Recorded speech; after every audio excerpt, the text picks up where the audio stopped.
Baik, pagi ni Amo nak cerita tentang perjalanan jauh.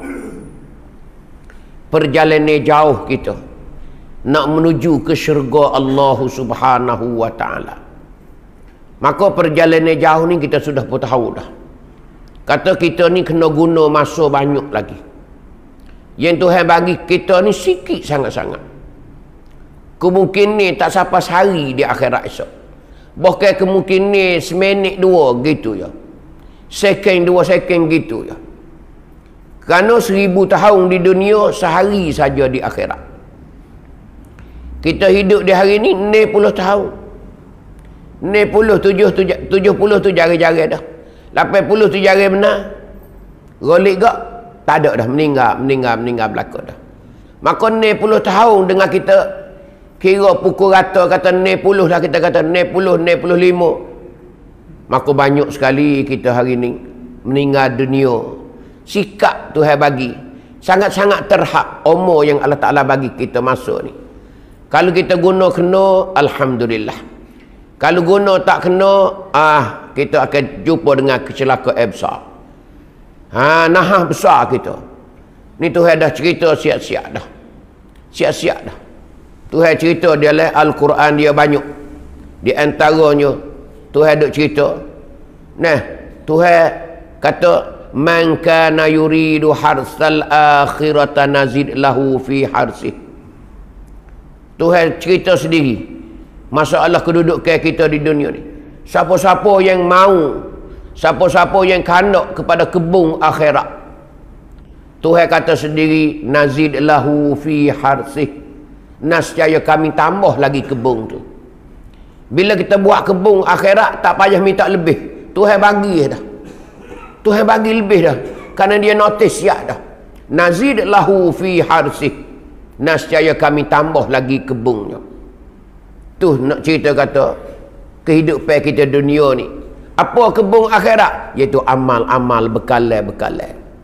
Tuhan kata siapa dia buat bekalan banyak, minat dengan kebun akhirat, nascaya kami tambah lagi. Mana Tuhan tambah? Bila kita masuk ke alam barzakh, kita akan sendiri. Bila kita berada di mahsyar, kita akan sendiri. Apatah lagi penghujung kita ialah syurga Allah Subhanahu wa taala. Bila sampai sana, tidak ada dah kecewa kita. Berterusan, tak berakhir. Khalidina fiha abada. Itu Tuhan tambah.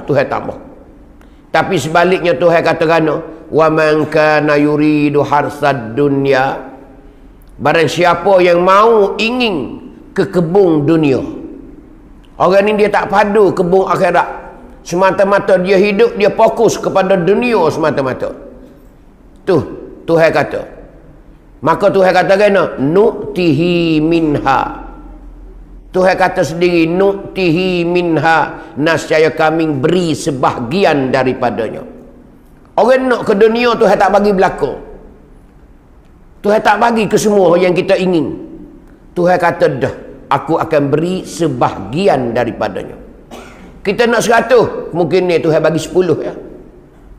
Kita nak 100, kemungkinan Tuhan bagi 20. Kita nak 100, Tuhan bagi 50. Tapi Tuhan tak bagi. Tapi akhirat, kebun akhirat, Tuhan kata tak payah meminta hak lebih, aku tu beri lebih. Hak kita nak tu dia bagi habis dah.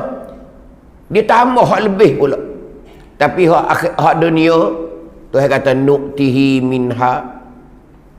Aku akan beri sebahagian daripadanya. Sikit je Tuhan bagi. Sebab tu kita tengok di hari ni, ada tak orang kaya belaka? Ada tak? Tak ada. Dia ni kaya. Dia tu kaya benar. Dia ni Allah sesak dia ni, miskin dia ni. Dia tu susah, dia tu tak sama Tuhan bagi. Tak bagi. Tapi hati nak kaya belaka tak? Nak kaya belaka kalau tanya seorang-seorang ni. Kalau hati pakah ke? Miskin kaya. Tengok kaya belaka. Kalau ada hak pakah miskin tu kena bagi hospital cek otak.